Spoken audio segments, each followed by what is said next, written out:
A comienzos del siglo XVI, cuando el Imperio Otomano se preparaba para su expansión decisiva hacia Europa Central, Valaquia se encontraba al borde de una amenaza fatal. El reino de Hungría, principal barrera en el oeste, se debilitaba poco a poco, y los caminos que llevaban al corazón del continente se volvían cada vez más vulnerables. En ese momento de crisis, los boyardos valacos elevaron al trono de Tergoviste a un príncipe capaz de guiarlos en la lucha. Su reinado fue breve y turbulento, pero marcado por una resistencia inquebrantable. Las crónicas lo recuerdan como a un voivoda que alzó su espada más de 20 veces contra los ejércitos otomanos, deteniéndolos en repetidas ocasiones en su avance hacia el corazón de Europa. Lamentablemente, la historia popular lo ha relegado a la sombra y su nombre rara vez se menciona entre los grandes soberanos rumanos. En este documental intentaremos hacerle justicia y situarlo en el lugar que le corresponde, en la galería de los príncipes que enfrentaron a la Media Luna y lucharon por la independencia de Valaquia. Este documental se basa en la obra del historiador Nicolae Stoichescu, Radu de la Fumaci, publicada en 1983 por la Editorial Militar de Bucarest. Capítulo 1. Europa en tiempos de Radu el Valiente. A comienzos del siglo XVI, Europa atravesaba un periodo de convulsiones sin precedentes. Valaquia, aunque pequeña y aparentemente aislada, no podía entenderse fuera de este contexto más amplio, en el que las fuerzas políticas, religiosas y militares sacudían todo el continente. En Occidente, la unidad de la Iglesia Católica, mantenida durante siglos, comenzaba a resquebrajarse. En 1517, un monje agustino de Sajonia, Martín Lutero, clavó en la puerta de la iglesia de Wittenberg sus 95 tesis contra la venta de indulgencias. Su gesto fue la chispa que encendió la reforma. Pero el movimiento no se limitó a una simple crítica a los abusos del clero. Expresaba tensiones mucho más profundas, entre los nuevos estados y la autoridad de Roma, entre la burguesía en ascenso y los privilegios del antiguo clero, entre el espíritu humanista y el autoritarismo medieval. La reforma se extendió con rapidez. Lutero pedía liberar al Estado de la dominación papal y que los oficios religiosos se celebraran en la lengua del pueblo, no en latín. Numerosos príncipes y ciudades alemanas se adhirieron al movimiento, y en 1530 la Confesión de Augsburgo sistematizó la nueva doctrina. El emperador Carlos V intentó suprimirla, pero tras años de guerras, tuvo que aceptar la realidad. La Paz de Augsburgo de 1555 consagró la existencia del protestantismo y sentó las bases del Estado secular. Europa quedaba dividida para siempre. Las mismas tensiones provocaron una revuelta de grandes proporciones en Alemania. En 1524-1525, los campesinos, agobiados por los tributos, las corveas y la falta de derechos, se levantaron en armas. Obligados a trabajar para los señores, pagar impuestos al Estado y a la Iglesia, y grabados incluso por casarse o morir, reclamaban el fin de la servidumbre y de los privilegios feudales. La rebelión comenzó en el sur de Alemania y se extendió con rapidez. Lutero, que los había inspirado con sus ideas, se apartó de ellos y pidió su represión. Entonces, surgió como líder Thomas Müntzer, un predicador radical que defendía la igualdad social y la comunidad de bienes. Los rebeldes fueron derrotados en Frankenhausen en mayo de 1525, y Müntzer fue ejecutado. La guerra de los campesinos alemanes terminó en un baño de sangre, pero reveló la fragilidad del imperio y la profundidad de la crisis social.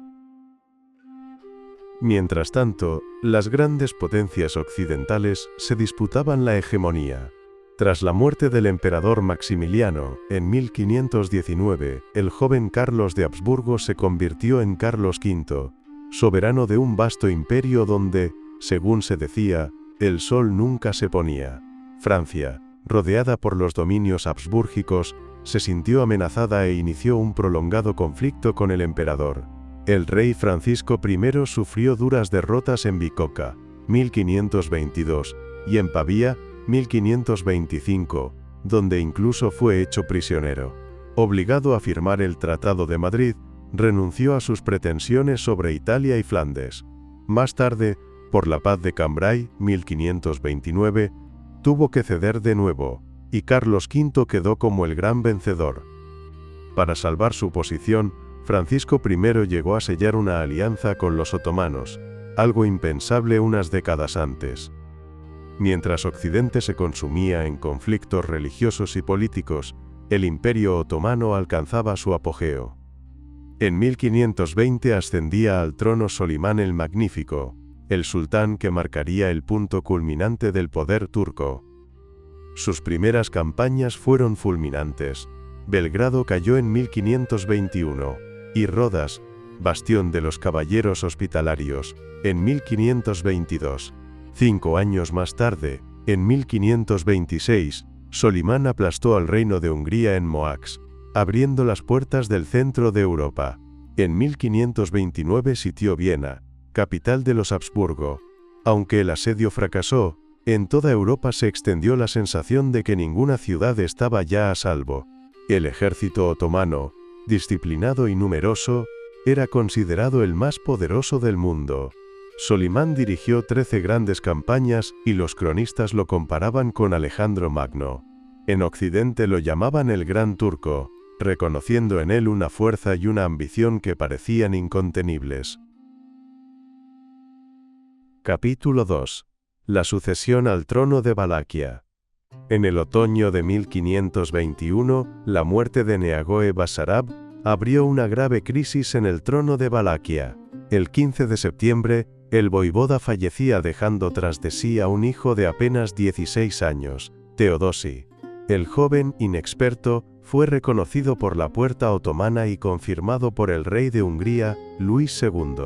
En la práctica, el gobierno del país recayó en su tío, Preda Craiovescu, Gran Ban, quien actuó como tutor y regente. Sin embargo, el nuevo reinado no trajo tranquilidad. Muchos boyardos se oponían tanto a los Craiovesti como al recuerdo de Neagoe. En el este, en la región de Buzău, la oposición era fuerte, y algunos exiliados moldavos, al saber de la muerte del voivoda, cruzaron los montes para apoyar la subida de otro pretendiente. Aquella facción impuso a un hombre conocido por varios nombres, Radu el Monje, Dragomir o Vlad. ¿Quién era este enigmático personaje? Era hijo de Vlad el Joven, que había gobernado brevemente entre 1510 y 1512, hermano de Radu el Grande. Por su padre, Dragomir era primo hermano de Radu el Valiente. Criado bajo la sombra de la tragedia, su padre había sido asesinado por Mehmet Bek, bajá de Nicópolis. Dragomir albergaba un profundo rencor contra los otomanos y los Craiovesti. Apoyado por los boyardos de Buzău, reunió un ejército y marchó hacia Targoviste. Preda Craiovescu, tomado por sorpresa, intentó resistir. Envió emisarios a Mehmet Beg para pedir ayuda. Pero antes de que llegaran los turcos, estalló el enfrentamiento. En Targoviste, las fuerzas de Dragomir obtuvieron la victoria y Preda Craiovescu cayó en combate. La crónica de Radu Popescu describía aquel momento como una batalla entre dos bandos de boyardos, cada uno con su propio príncipe. Dragomir se apresuró a enviar mensajeros a la puerta, solicitando el reconocimiento como voivoda. La respuesta fue brutal. A los emisarios se les cortaron las narices, símbolo de rechazo y desprecio. Para los otomanos, el gobernante legítimo era Teodosi, no un pretendiente apoyado por los boyardos orientales. Mehmet Beg, también conocido como Mihaloglu, era, según algunos historiadores, pariente de los Basarab, convertido al Islam y elevado a bajá del Imperio Otomano. Poco después, entró en Valaquia con tropas enviadas por el sultán. En Targoviste derrotó a las fuerzas de Dragomir. Las fuentes discrepan sobre su final. Algunos cronistas afirman que fue ejecutado en el campo de batalla, otros que fue llevado a Nicópolis y decapitado allí. Lo cierto es que su facción fue aniquilada, y Teodosi fue restituido en el trono, esta vez bajo la tutela directa de Mehmet. Como represalia por el apoyo dado a Dragomir, Mehmet Beg envió expediciones de castigo sobre la región de Buzău. Los pueblos fueron saqueados, muchos hombres hechos prisioneros y mujeres y niños llevados a la esclavitud. La devastación fue enorme, Aunque las crónicas locales hablaban del apoyo de Mehmed a Teodosi, los testigos extranjeros observaban otra cosa.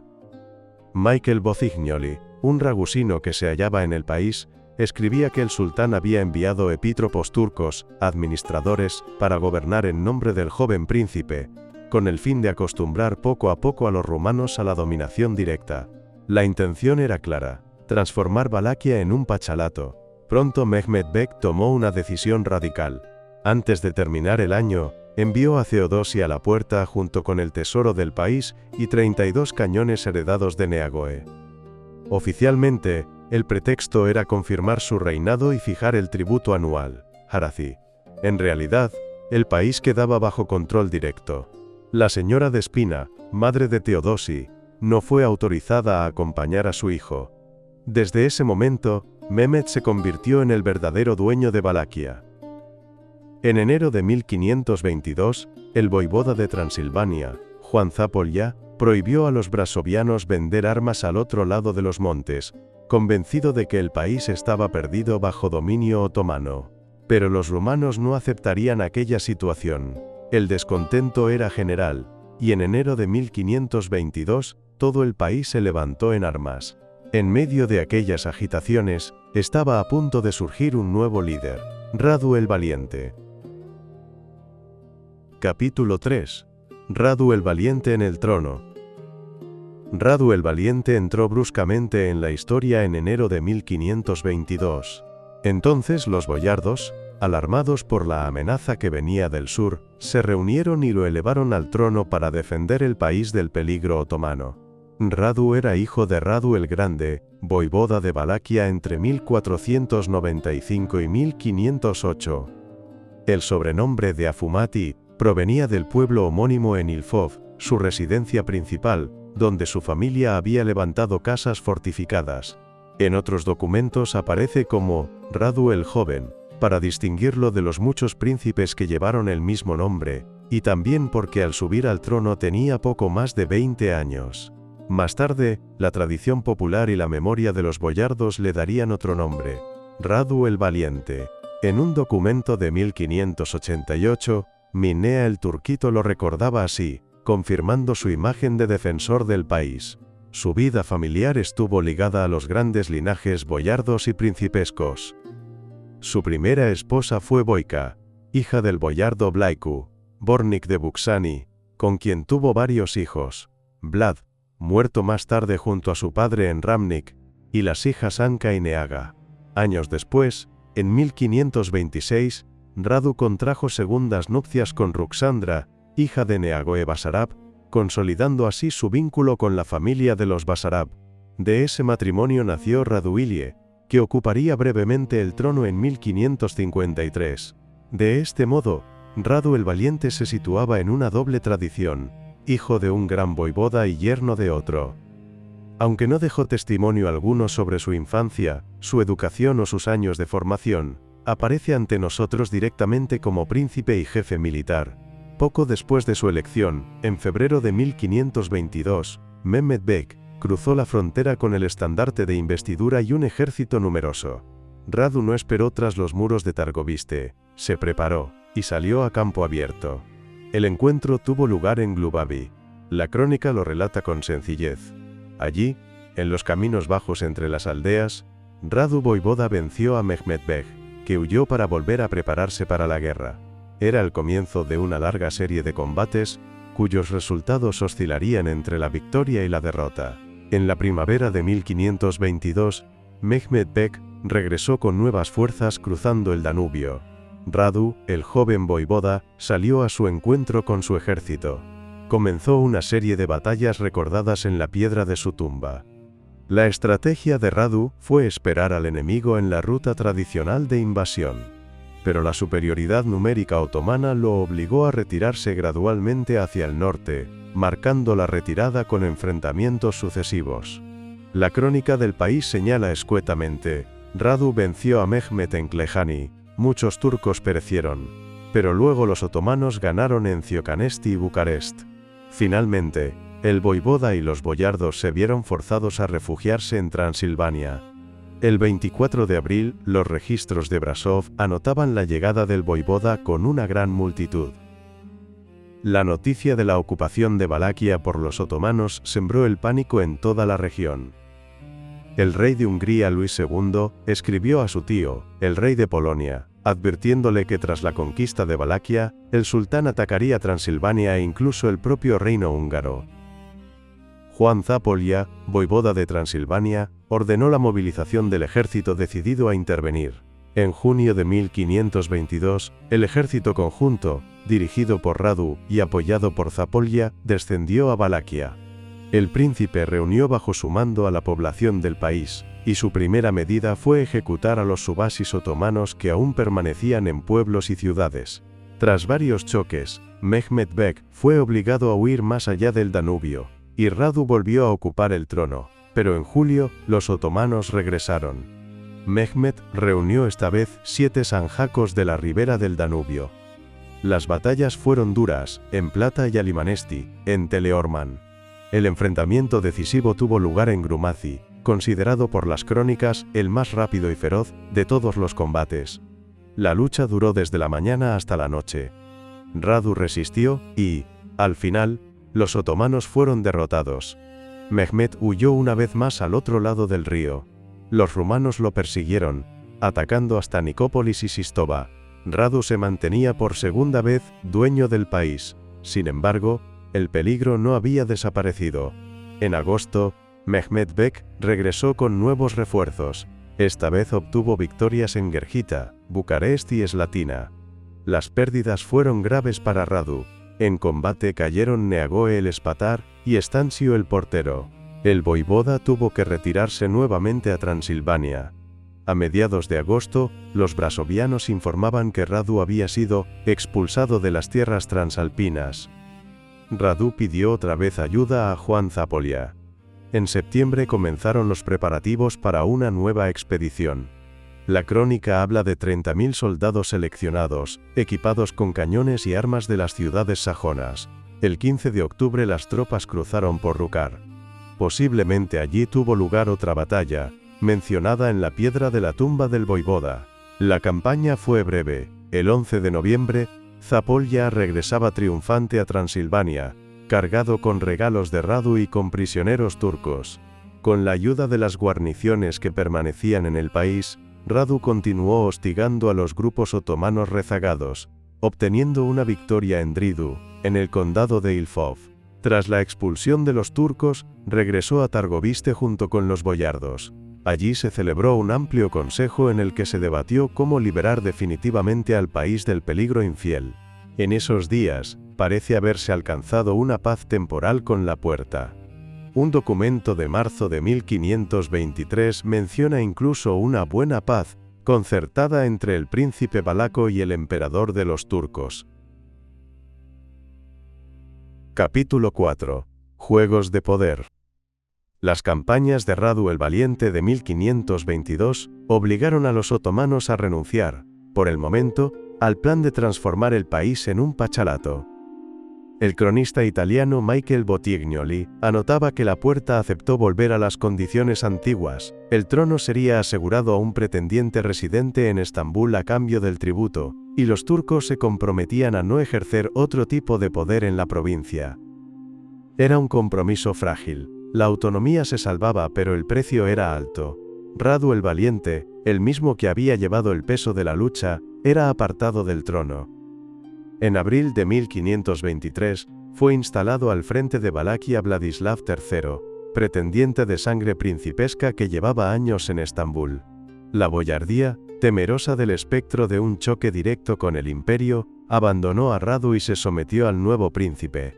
No era, por lo demás, la primera ni la última vez que las grandes familias cambiaban de bando según sus intereses inmediatos. La noticia de la entronización sorprendió a Transilvania. El 25 de abril, un informe enviado al vicevoivoda Tomori consignaba escuetamente: los turcos han puesto un nuevo voivoda en Valaquia, a Vladislav. A raíz de estos acontecimientos, Radu el Valiente cruzó los Cárpatos con su esposa Boica y parte de sus fieles, siendo recibido y apoyado por las autoridades transilvanas. tanto sajonas como por Juan Zápolya. Desde el exilio, Radu comenzó de inmediato a escribir a Brasov y Sibiu, pidiendo ayuda militar y dinero para regresar al país. Aún así, incluso entre los boyardos, la aceptación de Vladislav no fue plena. El gran vampir Bukrayovescu escribía a los sibianos que, aunque había recibido la noticia de su nombramiento con sumisión, miraba con recelo al nuevo príncipe, hombre de los turcos. Los pocos documentos internos de su primer reinado confirman la debilidad del poder. En mayo de 1523, Vladislav dictó una orden a los habitantes de las aldeas del monasterio de Bistrita, para que obedecieran al egúmeno y a sus poslusniti, permitiendo que los desobedientes fueran castigados. Era el primer documento de este tipo conservado, señal de que el descontento del campesinado adscrito había crecido, y de que el poder sentía la necesidad de intervenir directamente para defender el orden feudal. En otras palabras, Vladislav trataba de consolidar su autoridad mediante la represión, pero sin la base popular que Radu el Valiente había ganado en las luchas antiotomanas. En el otoño de 1523, una parte de la boyardía, descontenta con el príncipe y con su apoyo otomano, volvió a levantarse. Al frente, los Craiovesti eligieron como voivoda a Radu Vadica, hermano de Radu el Valiente. La crónica señala que Vladislav había planeado golpear a los grandes boyardos, y estos reaccionaron con rapidez, encumbrando a Vadica. En octubre, cartas de los boyardos confirmaban la elección del nuevo príncipe. En la práctica, durante unas semanas el país tuvo dos gobernantes, Vadica, reconocido por los boyardos, y Vladislav, replegado hacia el sur del Danubio. Radu Vadica fue una figura discreta, pero de incuestionable origen principesco. Vinculado a la familia de los Craiovesti, contaba con una densa red de parentescos e intereses. Como dignatario, había sido gran postelnik y gran comis, y en el pasado había servido incluso bajo Vladislav.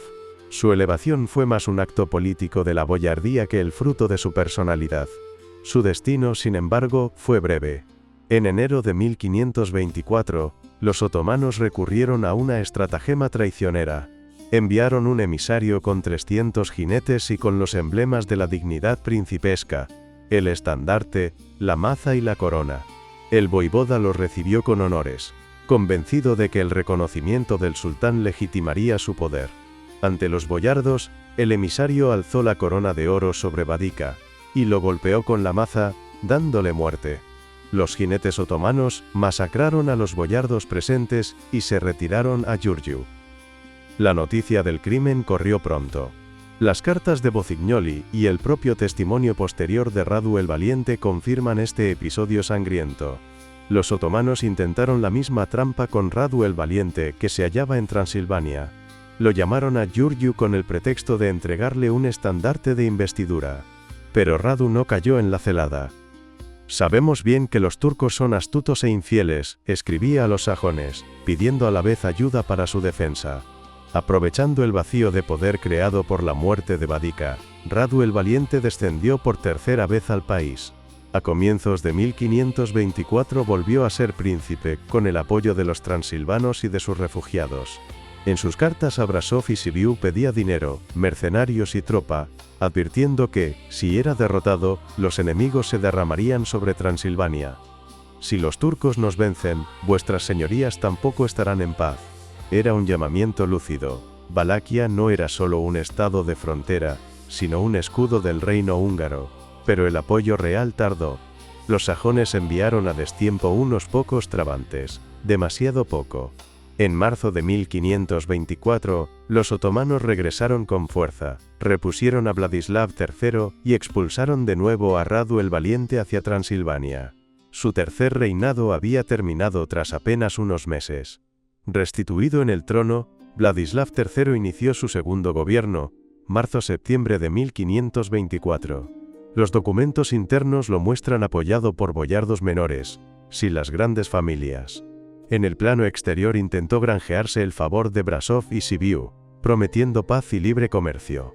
Pero a ojos del rey de Hungría y de Juan Zápolya seguía siendo hombre de la puerta, y Valaquia era considerada casi subyugada. Los Craiovesti habían pasado por completo al bando de Radu, la desconfianza lo impregnaba todo. Tras 3 años de lucha incesante contra los otomanos, Valaquia estaba exhausta. Las pérdidas humanas y materiales habían sido enormes, y la boyardía, golpeada también de lleno por la guerra, llegó a la conclusión de que la resistencia no podía continuar. Sin un apoyo real de Hungría o Transilvania, ellas mismas amenazadas por la expansión otomana, la dirigencia valaca entendió que la única vía para salvar la autonomía era un arreglo con la Puerta. El ejemplo no era aislado. En el mismo período, estados mucho más poderosos que Valaquia pagaban tributo para obtener la paz. Polonia enviaba presentes de plata, Ragusa pagaba más de 5.000 ducados. Venecia remitía al sultán miles de aspri y dones de honor, y el imperio alemán había aceptado un tributo anual de 30.000 ducados. En diciembre de 1524, el embajador veneciano Bragadenus escribía que el voivoda de Valaquia, aquel que había expulsado a Vladislav, fue recibido por el sultán, le besó la mano y reconoció la suceranía otomana. A cambio, fue repuesto como príncipe y regresó, con bien. Marino Sanudo anotaba a su vez que, en Adrianópolis, el sultán prefirió a Radu en lugar de Vladislav III. El antiguo príncipe recibió una modesta pensión, y su hijo, Moise, fue mantenido igualmente por la Puerta. De regreso a casa, Radu el Valiente fue recibido con alegría por sus boyardos. El Vampirbu Craiovescu escribía a los brasovianos que el voivoda volvía alegre y esperanzado. El 1 de febrero de 1525, Radu enviaba una carta a los sivianos contando que había comparecido ante el sultán y que Dios, y el emperador de los turcos, le habían confirmado el trono. Había vuelto con vida y salud, y se había sentado de nuevo en el trono. Le acompañaba una pequeña guardia turca de 30 hombres, signo de la desconfianza de la Puerta, pero también de que sus obligaciones no eran excesivas. El precio principal de esta reconciliación fue el aumento del arazi, tributo de 12.000 a 14.000 florines. Radu tuvo dificultades para reunir la suma.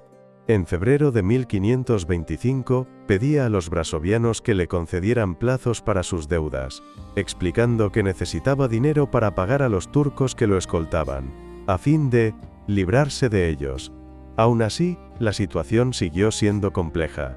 En la primavera de 1525, Vladislav III volvió al país, probablemente con apoyo de los pachás del Danubio. Siguió un tiempo confuso. Entre abril y agosto, los documentos muestran que ambos gobernaban simultáneamente, Radu en Targoviste y Vladislav en Bucarest. Fue un reinado compartido, un compromiso temporal. Pero en agosto, Vladislav desaparece de las fuentes, muy probablemente expulsado por Radu por la fuerza de las armas. Desde septiembre de 1525, Radu el Valiente quedó como único señor del país, posición que mantuvo hasta el final de su vida. La inscripción de Curtea de Arges resumiría aquellos años. Asaltaron los turcos para tomar nuestra patria, y me levanté yo con los boyardos, sosteniendo muchas guerras, hasta que el poder de Dios nos dio la paz. La reconciliación con la Puerta no fue una capitulación, sino una estrategia de supervivencia. Radu pagó un precio duro, pero salvó la autonomía de Valaquia. Y con su lucha y su política logró aplazar lo que parecía inevitable, la transformación del país en un pachalato. Capítulo V. Valaquia durante el reinado de Radu el Valiente. Radu el Valiente gobernó en tiempos de gran agitación. Hasta 1525, casi toda su actividad estuvo dedicada a defender la independencia del país y su propio trono, amenazados por Mehmed Beg, Vladislav III y Radu Vadica. Solo después de ese umbral, puede hablarse de un período algo más estable, en el que la vida interna recuperó cierto equilibrio. En cualquier caso, las fuentes son escasas y no señalan transformaciones mayores en la organización del país respecto a las primeras décadas del siglo XVI. Las convulsiones más visibles fueron sociales, fruto de las luchas por el poder y de la presión otomana. La economía siguió siendo esencialmente agraria, con las ocupaciones tradicionales: agricultura, artesanado, comercio y pesca. Las guerras habían empujado a la población a refugiarse en lugares apartados, pero tras el cese de los combates la vida volvió a su curso. Los extranjeros destacaban la riqueza del suelo y la abundancia de ganado y caballos. Se cultivaban trigo, mijo, cebada, avena y centeno. El gran número de molinos y la exportación de grano hacia el sur del Danubio indican una producción significativa. Las cifras de productividad transmitidas por algunas crónicas, una medida de semilla rendía entre 25 y 30 medidas, pueden parecer exageradas, pero confirman la percepción de la fertilidad del suelo, donde los campos se dejaban descansar periódicamente. En el comercio, Radu continuó la política de Neagoe Basarab. Los mercaderes transilvanos podían vender al por mayor en los centros principescos, y la custodia de las fronteras se reforzó mediante Batafi de margen, guardias fronterizos. Las relaciones con Brasov y Sibiu oscilaron entre la cooperación y la tensión. En 1525, el príncipe rechazó la nueva moneda impuesta por los brasovianos. En 1528, los sajones, ya del lado de Fernando, restringieron la venta de cereales, aunque Radu insistía en la libertad del comercio y en la apertura de caminos para el abastecimiento del país. Tras la reconciliación con la Puerta, 1524, también se amplió el comercio hacia el sur. En el plano social, los años fueron tensos.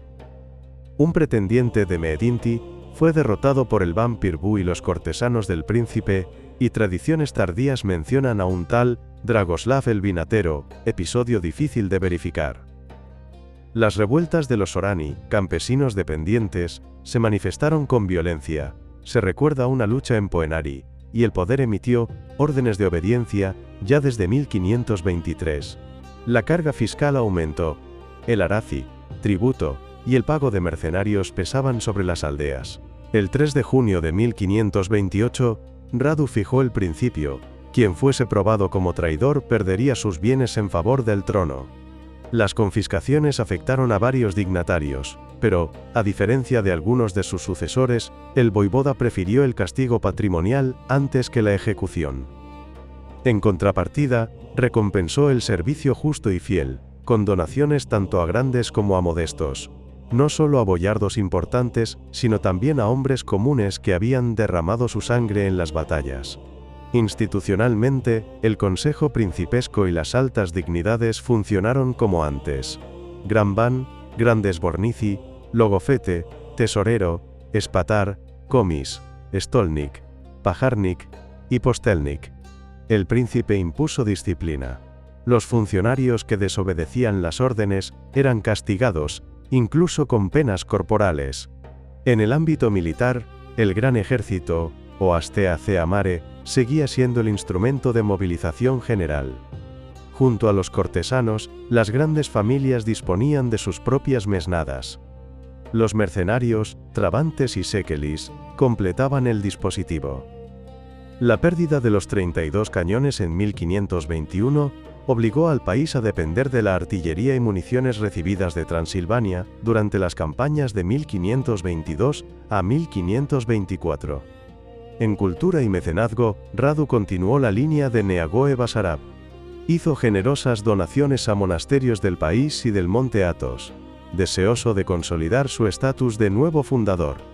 En 1526, ordenó pintar la iglesia de Curtea de Arges por Dobromir, con retratos familiares y de sus antepasados voivodas, un programa iconográfico de legitimación dinástica. Su lápida funeraria, con el voivoda a caballo y la lista de batallas grabadas en piedra, fijó su imagen pública. Un príncipe guerrero, defensor del país, modelo para la memoria de los nobles que le siguieron. En cuanto a una supuesta crónica de su reinado, las pruebas son inciertas. Los errores y omisiones de los textos conservados sugieren que el fundamento sólido de la narrativa sigue siendo la inscripción funeraria y los documentos de la época, no una crónica bien definida. Capítulo 6. El intento de salvar el reino de Hungría. En 1526, Radu el Valiente se encontraba, por primera vez después de años de luchas internas y campañas contra los otomanos, en una posición estable. Valaquia había recuperado la calma, y el príncipe podía por fin dedicar su atención a la reconstrucción de un país exhausto por la guerra. Pero en ese mismo momento, en el plano europeo, se preparaba una catástrofe que cambiaría para siempre el destino de Europa Central y del mundo cristiano. Durante el verano de aquel año, el sultán Solimán el Magnífico emprendió una campaña de gran envergadura contra Hungría, que acabaría con la destrucción del reino magiar y la instalación del dominio otomano en la llanura panónica. Las primeras señales del peligro aparecieron ya en el invierno de 1525. El 18 de diciembre, el orador del rey de Polonia anunciaba desde Brasov los planes del sultán de atacar Hungría en la primavera. En ese contexto tenso, el príncipe de Valaquia fue acusado injustamente de haber prometido entregar al voivoda de Transilvania a los turcos. En realidad, Radu el Valiente, informado por sus agentes sobre los movimientos otomanos, enviaba a su vez noticias hacia Transilvania y Buda. El 27 de marzo de 1526, Antonio Burgio, nuncio papal en Buda, informaba al Vaticano de que un emisario de Radu había llegado para avisar a la corte real sobre los puentes construidos por los turcos en Nicópolis. El enviado aseguraba que el príncipe y sus boyardos estaban dispuestos a unirse al voivoda transilvano y a luchar contra los otomanos, con la condición de recibir refugio en Hungría si eran derrotados. Era una clara muestra de que Radu mantenía su lealtad a la alianza tradicional con el reino húngaro. Por las mismas fechas, el voivoda de Transilvania, Juan Zápolya, enviaba también noticias alarmantes. Un espía suyo había visto puentes otomanos sobre el Danubio, y temía que Brasov y Sibiu fueran los primeros objetivos de una invasión. El 11 de abril, Burgio anunciaba nuevamente que los turcos habían desmontado los puentes de Nicópolis y levantado otros sobre el Dniester y en Chilia, señal de que podían atacar a través de Moldavia. Todo indicaba una intensa actividad preparatoria, pero también una estrategia cambiante. La puerta probaba las reacciones de sus vecinos. De hecho, el plan inicial de Solimán fue atacar Hungría a través de Valaquia y Transilvania, implicando así también a los principados rumanos. Pero la inestabilidad en el este del Imperio Otomano y los problemas internos del ejército llevaron al sultán a posponer la ofensiva. Finalmente eligió una ruta más segura, por el norte de Serbia, donde Belgrado, conquistada en 1521, servía como base de operaciones. Mientras tanto, Hungría se hallaba en un estado de debilidad casi total. El nuncio Burgio describía un país dividido, sin dinero, sin ejército y sin voluntad. En esas condiciones, Radu el Valiente, aunque vasallo de la puerta desde 1524, no se resignó, con acento agudo, y trató de organizar un plan de resistencia en cooperación con Juan Zápolya y el rey Luis. Envió en secreto un emisario a Buda, ofreciéndose para atacar al ejército otomano por la retaguardia mientras los húngaros lo enfrentaban de frente. Era un plan audaz, que preveía una acción conjunta de 3 ejércitos, el húngaro, el transilvano y el valaco. En una variante alternativa, el ejército de Radu debía cruzar el Danubio, devastar las regiones del sur, y obligar a Solimán a retirarse. El rey Luis y sus consejeros aceptaron la propuesta, pero Zápolya prefirió unir sus fuerzas a las del rey, considerando más seguro enfrentar al enemigo de frente. Las discusiones se prolongaron durante semanas, y el ataque otomano se acercó sin que el plan de Radu llegara a ejecutarse. La situación en Buda era desastrosa. Burgio escribía el 19 de junio que el rey dormía hasta el mediodía, que en el consejo se debatían los mismos temas día tras día sin tomar decisiones, y que el país no tenía ni una sola nave en el Danubio ni un solo cañón listo para la defensa.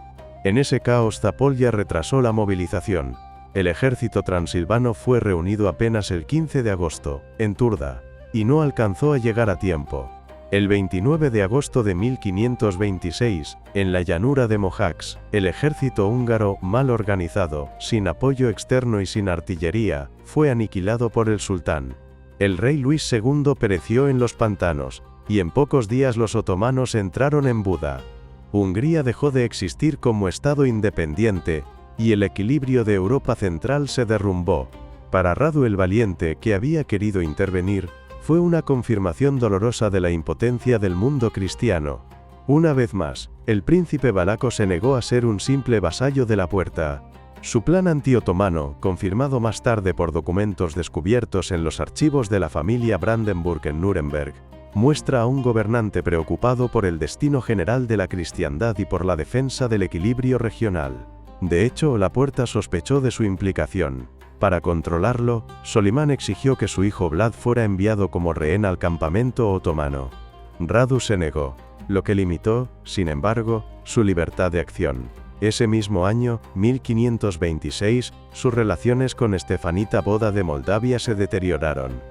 En noviembre de 1525, Radu el Valiente había quedado viudo, y los boyardos Craiovesti lo instaron a emparentar con la familia de Neagoe-Basarab para reforzar su posición en el trono. Las dos hijas del antiguo voivoda, Stana y Ruxandra, se encontraban bajo la protección del rey de Hungría.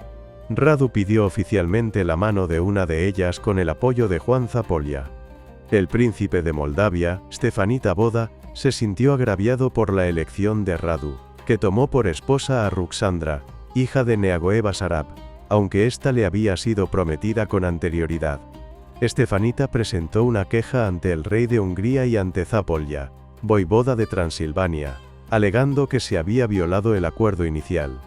Estefanita propuso una reconciliación, pero con una condición: que Radu el Valiente fuera reconocido como voivoda menor de Valaquia, mientras que él mismo sería gran voivoda de Valaquia, es decir, una especie de soberano o suzerano sobre el príncipe valaco. Este deseo de superioridad era conocido también por Lapuerta. En un informe veneciano de julio de 1526, se mencionaba que el duque de la Gran Valaquia, es decir, de Moldavia, había enviado tributo al sultán, señal de que en aquella época Moldavia era considerada la Gran Valaquia, mientras que Valaquia propiamente dicha era la Pequeña Valaquia. Estas denominaciones reflejaban la conciencia de un origen común entre los dos países rumanos, algo que también observaba el cardenal Burgio, quien escribía: Moldavia y Valaquia son Valaquia, colonia de romanos. Radu el Valiente rechazó la condición propuesta por Estefanita. Para demostrar su fuerza y prestigio, el príncipe moldavo, que tenía su ejército reunido contra los tártaros, lanzó en febrero de 1526 un ataque relámpago sobre Valaquia, llegando hasta Tarsor. La crónica moldava relata que Radu no tuvo tiempo de reunir su ejército, siendo sorprendido. Radu Popescu anota que Estefanita, envalentonado tras la victoria sobre los tártaros, entró de improviso en el país, saqueó con acento agudo hasta Tarsor, y luego se retiró. En marzo de 1526, Radu el Valiente pidió la paz, y entregó a Estefanita a los nobles moldavos refugiados en Valaquia. Estos fueron ejecutados por orden del príncipe de Moldavia. A mediados de junio de 1526, las relaciones entre ambos se restablecieron por completo. Estefanita informó al rey Luis II de que se aliaría con Radu el Valiente y que lucharían juntos contra los otomanos, pidiéndole además que enviara a Zapolya para apoyarlos. Tras la muerte de Estefanita, en abril de 1528, Radu el Valiente mantuvo buenas relaciones con su sucesor, Petru Rares. Los emisarios moldavos continuaron llegando a Valaquia, a veces acompañados por representantes de Brasov, que actuaban como intermediarios entre las dos cortes principescas. Capítulo 7. El final de Radu el Valiente. Tras el desastre de Mohacs, en 1526, el destino de Europa Central cambió por completo.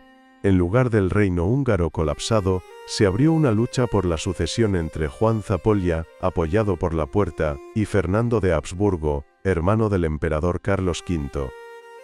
En este conflicto se vieron arrastrados también los príncipes de los países rumanos, Petru Rares y Radu el Valiente. Ambas partes intentaron ganarse su apoyo. Los Habsburgo enviaron emisarios para atraerlos a su causa, mientras que el sultán exigía insistentemente que respaldaran a Zapolya, convertido en el candidato otomano al trono de Hungría. En los dos últimos años de su reinado, 1527 a 1528, Radu el Valiente trató una vez más de reactivar sus planes antiotomanos. El príncipe, que había aprendido de años de guerra que la fuerza otomana solo podía ser contenida mediante alianzas sólidas, buscó acercarse a Fernando de Habsburgo.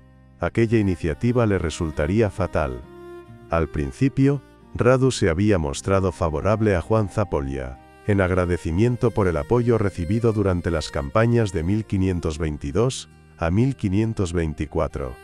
Tras su coronación como rey de Hungría, el 10 de noviembre de 1526, y la elección de Fernando como rey el 17 de diciembre, la situación se complicó. Zápolya, amenazado por los Habsburgo y débil en su trono, buscó el respaldo del sultán y envió a Estambul a Hieronim Laski con el tributo y la declaración de vasallaje.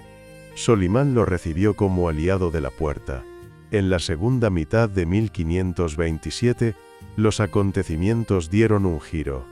Fernando conquistó Buda el 25 de agosto y derrotó al ejército de Zápolya en Tokaj el 27 de septiembre. Estos éxitos animaron a Radu el Valiente a retomar la idea de una acción antiotomana y a estrechar vínculos con los Habsburgo. En noviembre de 1527, el príncipe de Valaquia se reunió con Stefan Glinski, emisario de Fernando. Durante la conversación, Radu expresó su disposición a ayudar al rey de Hungría, aunque, dadas las circunstancias, no podía actuar sin poner en riesgo su trono. Advirtió sobre la situación delicada en que se encontraba, tributario del sultán, debía mantenerlo satisfecho, y su hijo se hallaba como rehén en Estambul. Cualquier gesto de desobediencia habría significado su inmediata destitución. Aún así, Radu declaró abiertamente que estaba dispuesto a apoyar una acción de Fernando contra los turcos. Si se le avisaba con tiempo del avance del ejército, él se uniría sin dudarlo, por el bien de su majestad y de toda la comunidad cristiana. En aquel momento, el príncipe seguía una política prudente. Cumplía sus obligaciones con la Puerta, pero observaba atentamente los acontecimientos en Hungría. La situación de su hijo en Estambul le obligaba a evitar todo gesto hostil. Solo a fines de enero de 1528, la Puerta liberó al muchacho, señal de que aún consideraba a su padre un súbdito leal. Libre de esa preocupación, Radu cambió gradualmente de orientación. En la primavera de 1528 aceptó abiertamente la alianza con Fernando de Habsburgo. La decisión le sería fatal. Las razones eran tanto políticas como económicas. El príncipe no había renunciado a liberar su país del dominio otomano, pero ya no podía hacerlo a través de Zápolya, convertido en instrumento de la Puerta. La única alternativa parecía ser Fernando, enemigo declarado del Imperio Otomano. En febrero de 1528, Radu escribió a los brasovianos y sivianos proponiendo reanudar las relaciones políticas y comerciales. Prometía buena vecindad, la reapertura de las rutas comerciales y su participación en la futura campaña antiotomana. En una carta a Sibiu pedía además la expulsión del pretendiente Sigismund el Sajón, refugiado allí y utilizado por los Habsburgo como medio de presión contra él.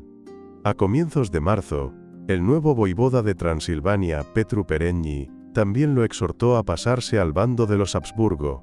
Al mismo tiempo, las tropas de Zápolya sufrían derrotas en Košice. En el verano de 1528, tras una primera misión diplomática, se envió una segunda embajada valaca, que llevó un documento de gran importancia: el juramento de fidelidad de Radu el Valiente a Fernando. El acta, descubierta más tarde por el historiador Costin Fenesan, constituye una prueba clara de la decisión del príncipe de unirse al bando antiotomano. Por este juramento, Radu prometía lealtad a Fernando como rey de Hungría. Se comprometía a prestarle ayuda militar contra turcos y tártaros, a no permitir el paso de enemigos del rey por su territorio, y si no podía resistir por las armas, a advertir al monarca con tiempo. También se obligaba a no acudir a la Puerta sin conocimiento de Fernando, a no pactar con el sultán y, si era posible, a no pagar un tributo mayor que el de sus predecesores. El príncipe juraba, en caso de liberarse del dominio turco, renovar anualmente su fidelidad mediante enviados especiales. A cambio, el rey prometía mantener a Radu, a sus boyardos y a su pueblo en todos sus derechos, libertades y costumbres antiguas. También se comprometía a protegerlo con su ejército, y si era depuesto, a darle refugio y apoyo para recuperar el trono, pero la situación cambió rápidamente. En la segunda mitad de 1528, Zápolya, apoyado por Polonia y por el Imperio Otomano, recuperó Transilvania. Solo sajones y séquelis permanecieron fieles a Fernando. Petru Rares, príncipe de Moldavia, abandonó igualmente el bando de los Habsburgo y se pasó al de Zápolya. La Puerta, que respaldaba a Zápolya, decidió eliminar a Radu el Valiente, en quien nunca había confiado. Los adversarios del príncipe aprovecharon la coyuntura. En septiembre de 1528, falsificaron una carta en nombre de Fernando, en la que se anunciaba que Radu había sido nombrado representante del rey para negociar la paz con el sultán. El falso documento fue utilizado para desacreditarlo ante Estambul. El sultán pronto supo de su orientación antiotomana y confió su eliminación a boyardos traidores, apoyados por Mehmed Beg, antiguo enemigo de Radu. El 25 de marzo de 1529, el juez de Sibiu, Marcus Pemflinger, escribía a Fernando que Radu había sido asesinado por turcos y por algunos boyardos a instigación de Mehmed Beg, que codiciaba el trono para su hijo. Otras fuentes, como Johann Weimann, confirman que los turcos penetraron en Valaquia, decapitaron a Radu y a su hijo Vlad, y enviaron sus cabezas al sultán. Otra carta, de julio de 1529, mencionaba que el príncipe había sido ejecutado por orden del sultán por haberse alejado del rey Juan Zápolya. Las crónicas rumanas aportan detalles precisos sobre el asesinato. Radu fue atacado por un grupo encabezado por Neagoe, Bornik de Peris, y Dragan, Postelnik de Merisani Buzani, ambos parientes cercanos. Estos alzaron un ejército en secreto y lo sorprendieron antes de que pudiera reunir a sus hombres. Radu intentó refugiarse en Oltenia, junto a su pariente, el vampir Craiovescu, pero fue alcanzado en Ramnicu Balcea, capturado y decapitado junto a su hijo, el 2 de enero de 1529. El cuerpo del voivoda fue sepultado en el monasterio de Curtea de Arges, bajo una losa monumental, única por su inscripción. En la piedra funeraria se enumeran 19 batallas libradas por el príncipe entre 1522 y 1524, entre ellas Grumaci, Nicópolis, Gergita, Bucarest, Poenari y Rucar. La ausencia de combates posteriores a 1525 sugiere que el texto fue redactado por el propio Radu, inmediatamente después de sus campañas antiotomanas como un testamento político. En marzo de 1529, la Puerta nombró príncipe a Moiseboda, que entró en el país acompañado por tropas otomanas. Los boyardos reunidos en Giurgiu protestaron, recordando la antigua costumbre de que el príncipe fuera elegido por el país. Los historiadores rumanos han condenado unánimemente el asesinato de Radu el Valiente. Constantin Iurescu lo calificó como un crimen miserable, único por sus circunstancias, que proyecta una sombra vergonzosa sobre la nobleza valaca. Otros, como Florin Constantiniu, señalaron que los boyardos temían un nuevo esfuerzo militar y la alianza del príncipe con los Habsburgo, que habría supuesto otra guerra con los turcos. La muerte de Radu tuvo un fuerte eco en Transilvania. Los sajones, que habían mantenido relaciones tensas con él, se horrorizaron al conocer el crimen, temiendo que los turcos invadieran ahora su provincia. Radu el Valiente permaneció en la memoria de su tiempo como un príncipe valiente y perseverante, que comprendió que su lucha no era solo por las fronteras de Valaquia, sino por la defensa de la cristiandad. Su reinado fue uno de los más turbulentos de la historia valaca: 19 batallas en solo 2 años, 4 exilios más allá de los montes, y otras tantas restauraciones en el trono. Pese a las traiciones y a la presión de la Puerta, Radu luchó constantemente por la independencia del país y por mantener el equilibrio entre las grandes potencias vecinas. Por su coraje y su sacrificio en 1529, la historia conservó para él el nombre de Radu el Valiente. Fue, como Vlad Tepes o Mihai el Valiente, una víctima de la traición interna y de los intereses extranjeros, pero también un símbolo de la resistencia rumana del siglo XVI. Aunque su reinado fue relativamente corto y a menudo eclipsado por otros voivodas más célebres, Radu el Valiente fue uno de los pocos gobernantes que comprendió la gravedad del momento histórico tras Mojács, y que intentó, con los medios limitados de su tiempo, defender la independencia de su país y el equilibrio de toda la región. La historia ha hecho justicia a través de sus hechos, aunque la memoria de los rumanos no siempre lo coloque donde merece, entre los príncipes que en tiempos de prueba, prefirieron morir de pie antes que vivir de rodillas,